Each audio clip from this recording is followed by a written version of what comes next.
Andrew, I could not be any more excited to interview our next two guests. These ladies are American heroes up there in the great state of Michigan. Yeah, they freed Michigan. And, the governor of Michigan, Governor Whitmer, is very witch-like as she's been implementing these unconstitutional mandates on her people.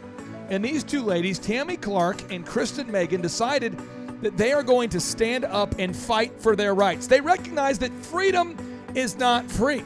And they are fighting back against all these unconstitutional mandates, and they are gaining momentum and traction. They actually gained 500,000 signatures to repeal these mandates. And I find them both to be mind-blowing. Andrew, get ready. So what are the steps to get ready? Do I need a helmet or? Get ready to enter the Thrive Time Show. We started from the bottom, now we here. We started from the bottom and we'll show you how to get here. Started from the bottom, now we here. We started from the bottom, now we here. We started from the bottom, now we're on the top. Teaching you the systems to get what we got. Colton Dixon's on the hooks, I break down the books. Z's bringing some wisdom and the good looks. As the father of five, that's why I'm alive. So if you see my wife and kids, please tell them hi. It's the CNC up on your radio. And now 3, 2, 1, here we go.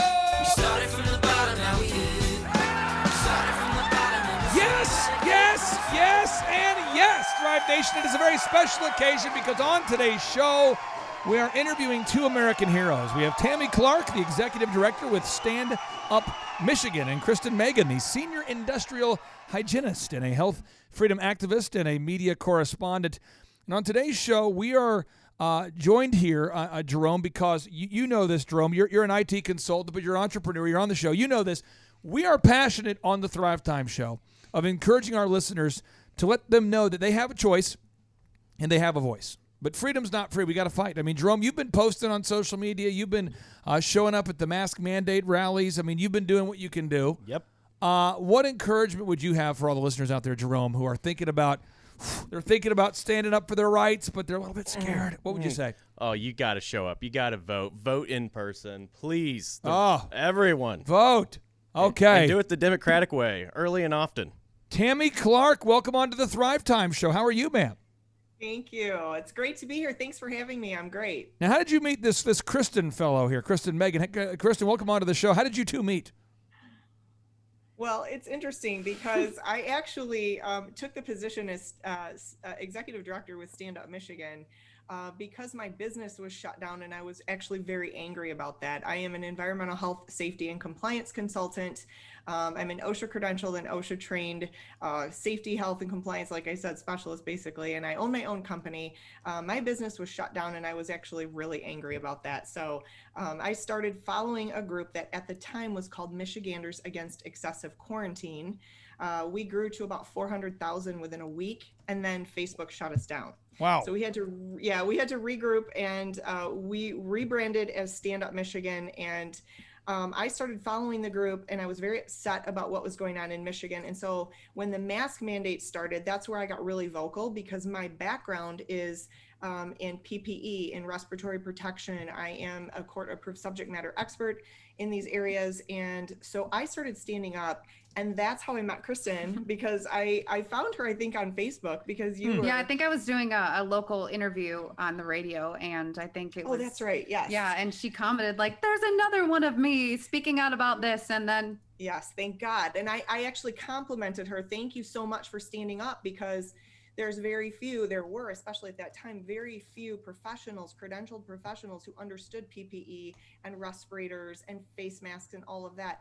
And so there were very few, there was nobody within OSHA that was standing up. In fact, OSHA's doing exactly the opposite. So when I saw Kristen's interview and her post, I had to reach out to her and complimented her and thanked her. And the rest is history.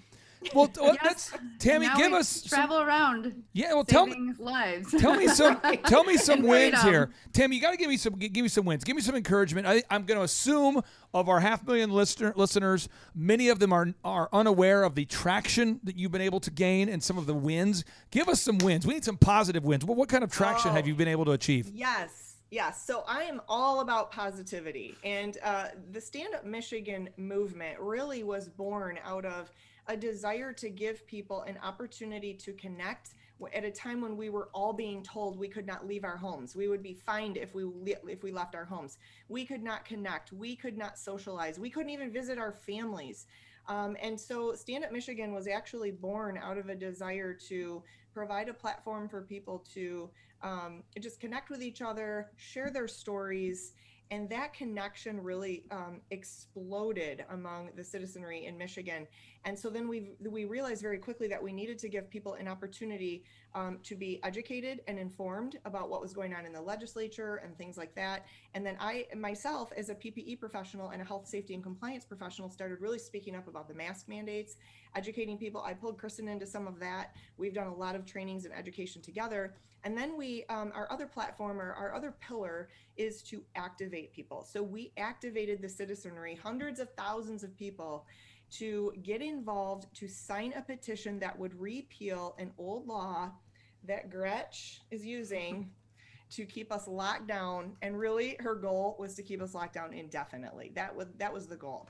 Unbelievable. And so we needed, I think, 342,000 signatures collected within 180 days, and we got 539,000 and some 37 something within just over 70 days. So the momentum in Michigan is unbelievable, but because we were able to unite people and give them an opportunity to do something about it, the citizens in Michigan have stood up like nowhere else across the country. And we have made history, not only in Michigan, but in the United States. And this was the fastest petition start ever in the history of our country. And so we have really made some remarkable gains. Now, so are you, have the mandates been lifted in Michigan, or give us kind of an update of what's going on in the ground or on the ground? Well, I can answer that one. Sure. So last month, our state Supreme Court shot down our governor's executive orders, and any order that had been issued after April 30th beautiful. would be unconstitutional. Yes. One Now, second. I'm so sorry. We're not worthy. We're not worthy. Yes. Thank you so much. Continue. I'm fired up. No, so the irony of that was we were traveling together in our car down to Austin, Texas to speak at a summit down there with the frontline doctors. And we got the news about the Supreme Court ruling. So on our way down to Texas, we were elated. Well, fast forward to that following Monday. That was a Friday. We were sad coming home, pardon me, because she did the same thing. She is doing the exact same thing that she was doing by weaponizing our Michigan Department of Health and Human Services, who have basically married and copied her exact orders and tried to use a different avenue because they're her subordinates. And we're waiting for challenges to come out saying that, well, we know it's illegal, but sometimes you need a higher court to say so, because the Supreme Court said you cannot have different branches of government take over the roles of other parts of government. And that's exactly what the Department of Health and Human Services is doing in our state. Correct. They're pushing an unsafe mask mandate. And right now it's really strong-armed all the businesses and the schools. And even our state MIOSHA has come out and put through now guidances and guidelines that they have to follow or face fines or be shut down. I mean, we celebrated the tyranny from one tyrant, and now we're dealing with the overreach from our health departments. Now, I want to make sure that all the listeners firmly grasp what I'm saying. And I grew up in Oklahoma. I then moved to Minnesota, where I was raised from age 12 to 18 or so. And what I found was in Minnesota, at least where I lived, a lot of very conservative people in terms of their values and their constitutional values, people that are very conservative, tended to vote Democrat because of the subsidies. I don't think people recognize this, but the farming industry in Minnesota is massive, and there's a lot of subsidies that are coming from the Democrat Party. And so you would never see, I mean, I think the last time a Republican presidential candidate won the great state of Minnesota was like 1984. I mean, it's been forever. And I saw recently where 12 Democrat mayors have come out in favor of President Trump. 12 Democrat mayors from Minnesota have come out in favor of President Trump. I'm hearing from people, my friends and family that live there, that the state is flipping red.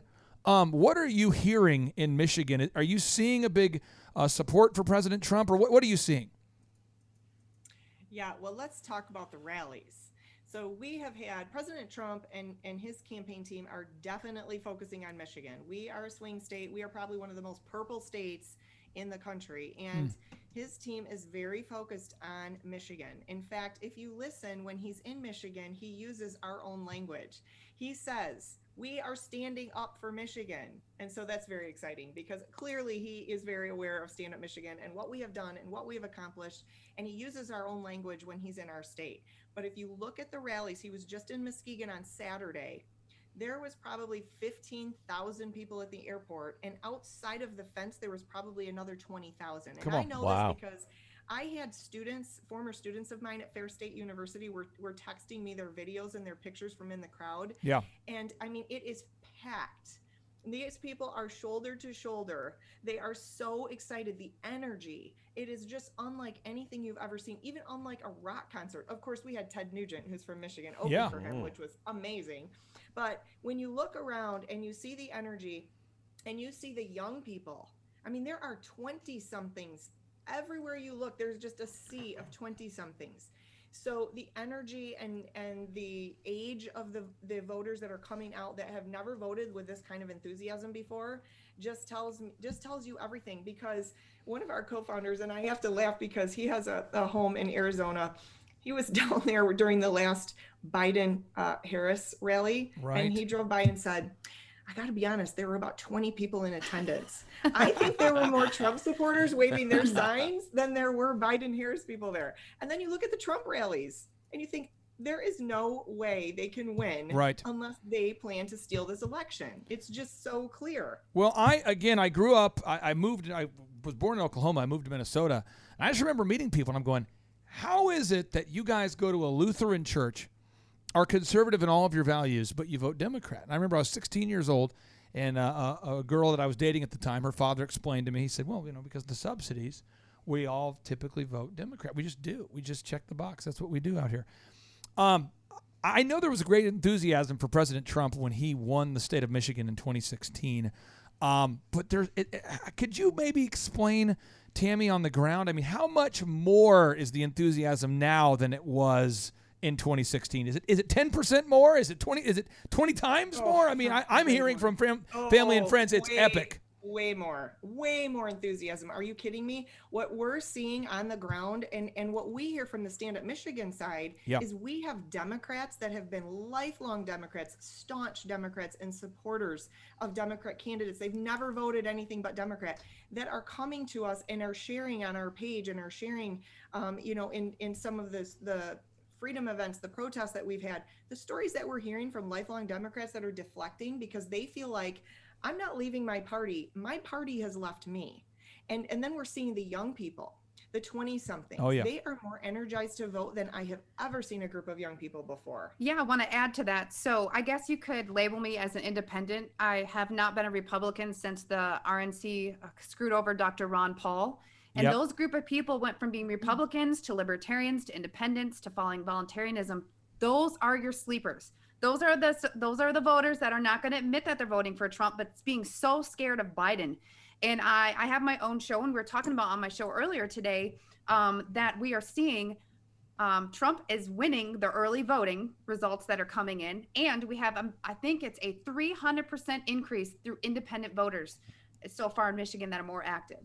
Now, what I'm seeing is it's almost a new political party. We'll call it Republican, but it's more of like a Trumpian the party. I mean, it's like a Trump-tastic party of people that are being bold. And when I think about people being bold, Kristen, I think of you and Tammy, and I want to get your take on this. A lot of people probably had the thought, self, this probably isn't good. Self, I probably need to collect signatures. James, you're an attorney. You're from Manhattan. You've seen this. Right. A lot of people have said, this probably isn't right. I should probably collect signatures. But you two ladies actually did it. What was the process like, Kristen, going out there and getting 500,000 signatures? Was it easy? Did you work hard? Did you get up early? Did you stay up late? What did you do? Tell us.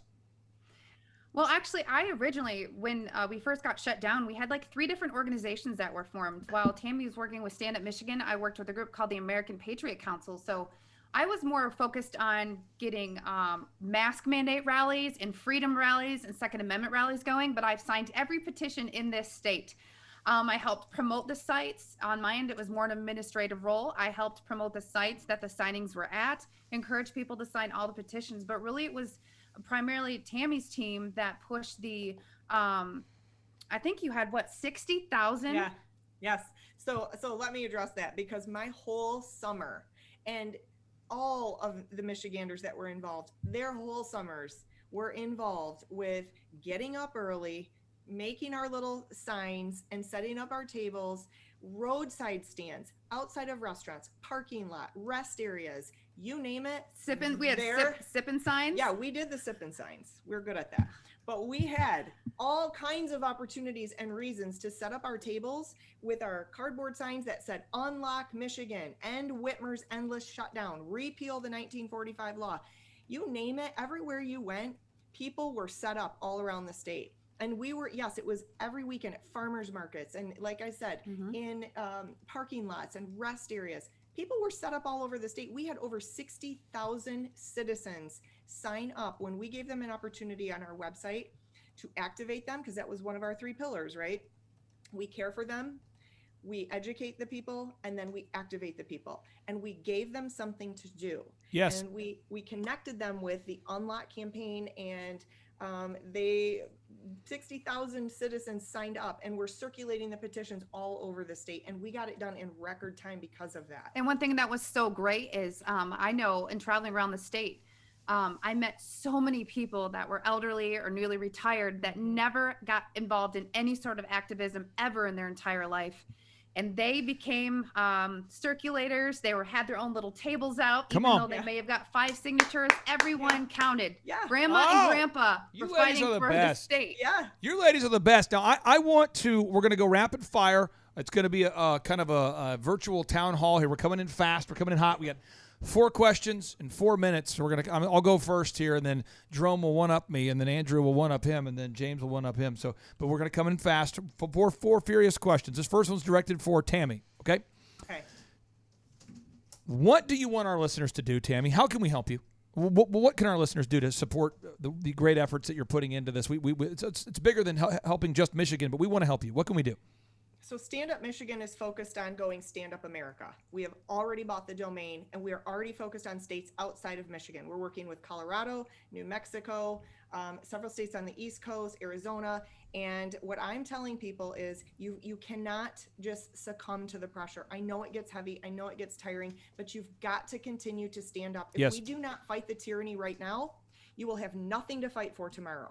So reach out to us, because we are branching out, and we are taking the process that we have developed and we have discovered that's very successful, and we are helping other groups in other states to do the same thing. I will say this too on air. I don't mind saying this, and then if you want to reach out to me off air, Dr. Zellner and I, we've tried to put our money where our mouth is by supporting Pastor Brian Gibson with Peaceably Gather. He's on Fox News a lot.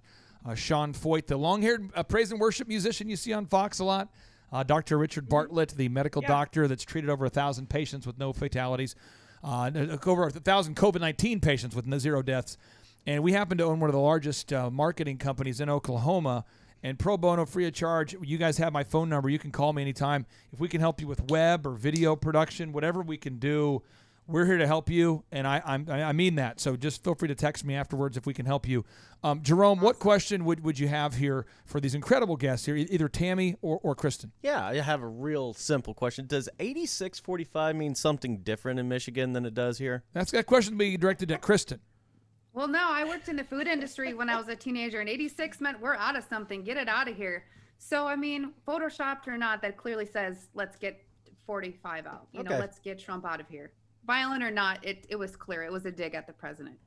Andrew, you've had, these ladies are. I mean, I'm nervous. You're around greatness, you get nervous. By the way, I lived in Oklahoma City for 5 years, so Really? I feel you on the whole Democratic issue. This is how I sound internally on today's show. I'm so nervous.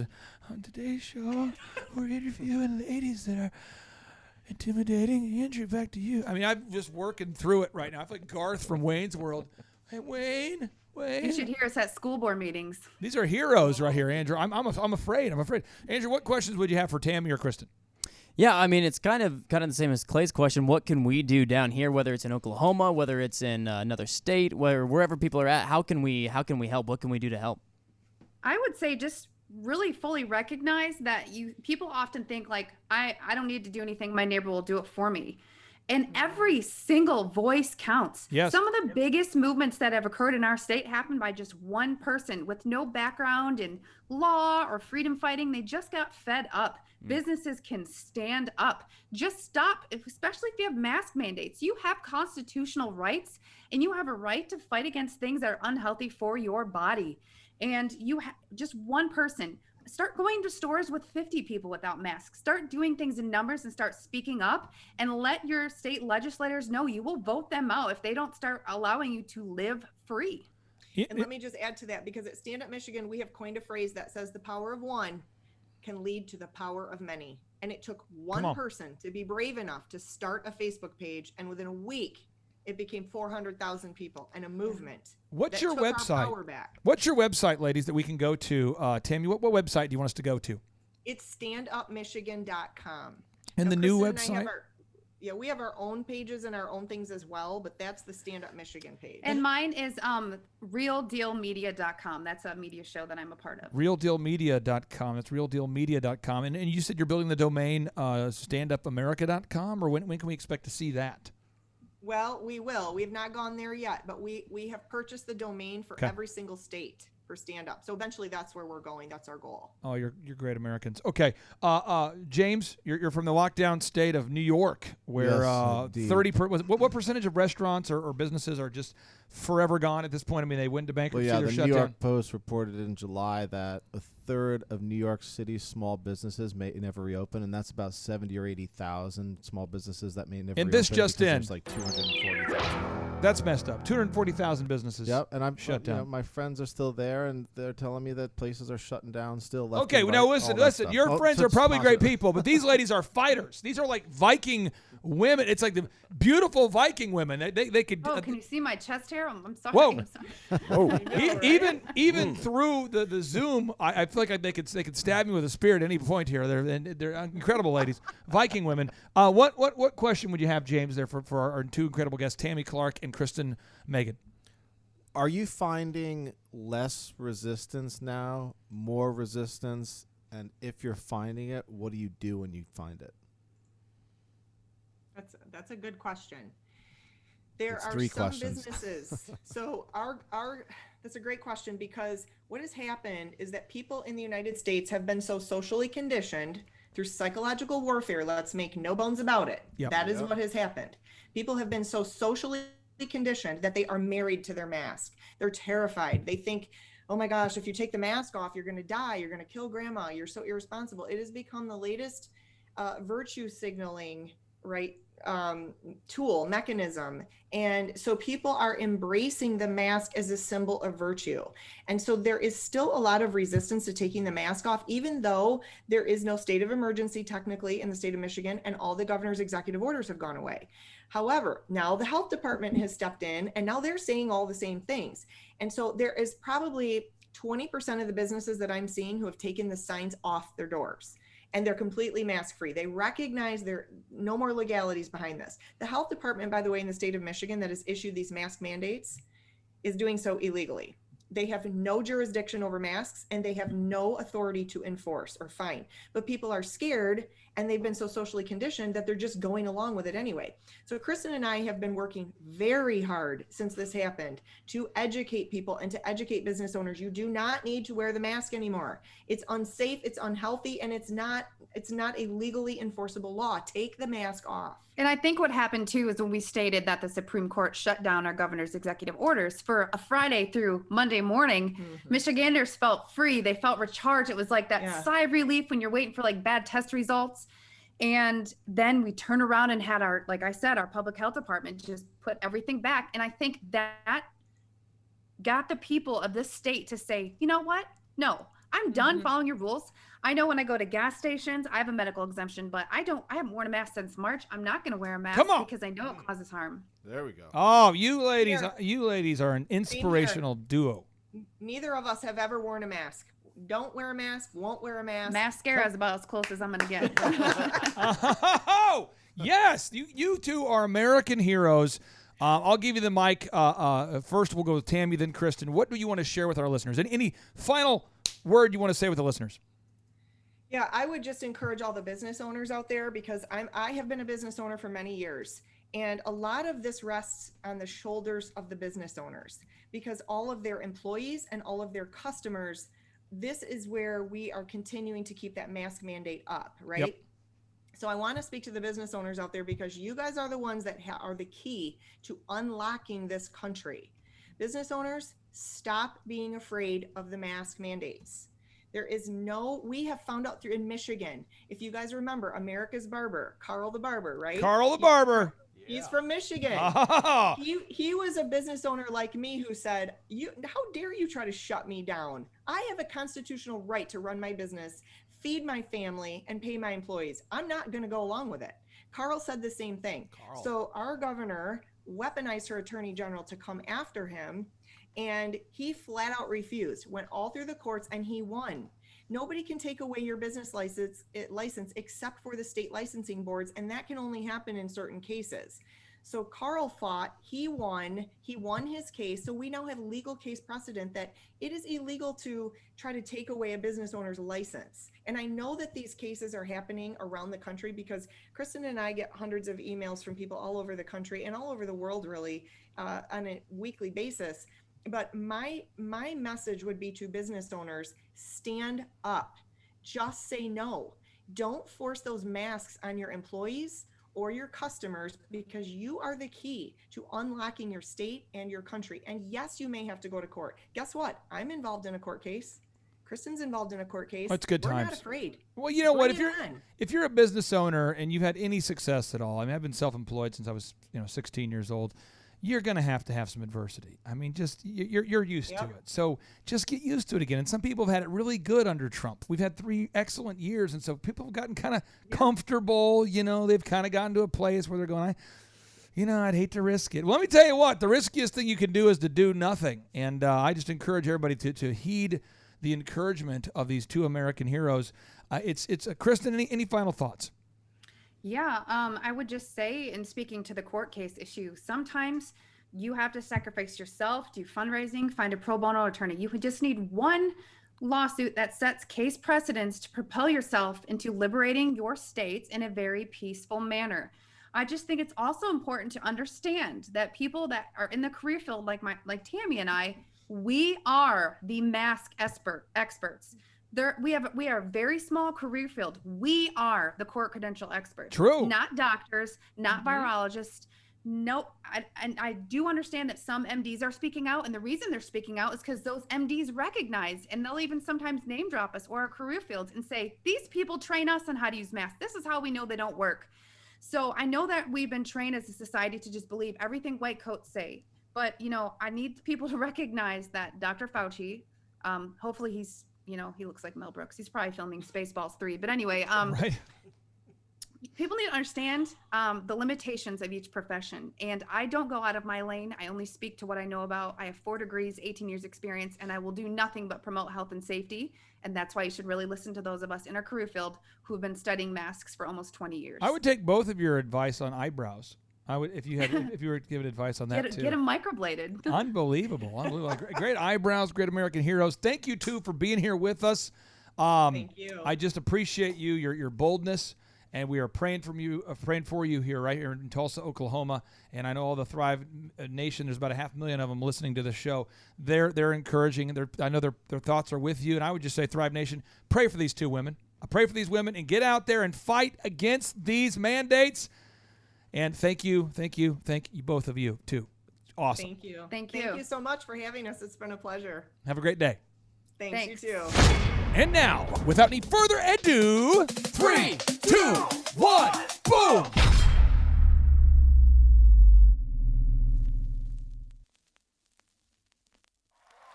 If you don't understand you're the one, you won't understand why you're being attacked like you're being attacked. Whenever the enemy knows that the one is coming, he always sets traps to stop them from succeeding because they're the one. And to him whom much is given, much is required. And so the text starts out talking about Abraham because Abraham is the one. And Abraham had to move out from his country and away from his kindred because he was the one. So he was a misfit because he was the one. So he didn't get to stay because he was the one. So he had to live in isolation because he was the one. So he probably was lonely because he was the one. Because he was the one. Because he was the one. New city, new state, it's gonna be a mean race. All the sins that I have done, I'm grateful for a clean slate. Felt like I was different, I ain't never tried to prove it though. Stack your chips, get on your grind, don't never make excuses, bro. Solid as a rock, loyalty is all I ever know. Doing what you've always done, then homie, you can never grow. Conversations with the Lord are asking would I ever blow. Told me I got dead weight, so friends, I gotta let them go. We gon' make it. I know that they hating, it's all on their faces. We destined for greatness. I said I've been patient. I know it's my moment, no stopping, we going. This thing is in motion. What you gon' do when your back's against the wall? You gon' stand up like a champ or you gon' curl up in the ball? I'm the one, I've been chosen, so I'm riding through it all. Gotta keep your faith up so you can rise and never fall. Let's go. And Abraham had to move out from his country and away from his kindred because he was the one. So he didn't get to stay with his kinfolks because he was the one. They are always on the hit list because hell knows that he is the one. I want to talk to some people that have been up under crazy attack. And to him whom much is given, much is required. The devil's been attacking, I ain't stressing from it. Cause every time that happens, there's a blessing coming. Obsessing over problems that you can't change. I have you going crazy, learn your lesson from it. Remember when they cut my water off, homie? Man, reflecting how they cut my lights off too. Dog, I had to move back in with my mama. Had me feeling like a failure, that's what life would do. Gotta get up on your grind, I had to make the right move. Ramen noodles every night, I had some beans and rice too. Execution is the key, don't tell me what you might do. Favor from the man above, no other God is like you. You can knock me down, but I promise I ain't staying there. Feeling like I am the one, we just begun, let's make it clear. Me and Clay clicking up, y'all don't even get it, bruh. About to be colossal, taking over when we rip it up, hey. And Abraham had to move out from his country and away from his kindred because he was the one. So he didn't get to stay with his kinfolks because he was the one. They are always on the hit list because hell knows that he is the one. I want to talk to some people that have been up under crazy attack. And to him whom much is given, much is required. Yeah, started from the bottom, now I'm here. Hoping that success after 23 years. Got the dragon energy, got another gear. Got a superpower, man, I call persevere. Cause I never have it thought people call fear. I never stop writing when the future's not clear. We're gonna be dead soon and I'm just being real. So I'll be paralyzed by the thoughts that we feel. So you'll stop begging for people to come into agreement with you. So you'll stop doing polls and census and trying to get everybody to come into consensus with your vision so that you won't need nobody to say amen when you preach, because you already know that you got heaven saying amen. The power of one. Listen to the entire T.D. Jakes sermon, Grasping the Moment, by visiting T.D. Jakes' YouTube channel, simply named T.D. Jakes.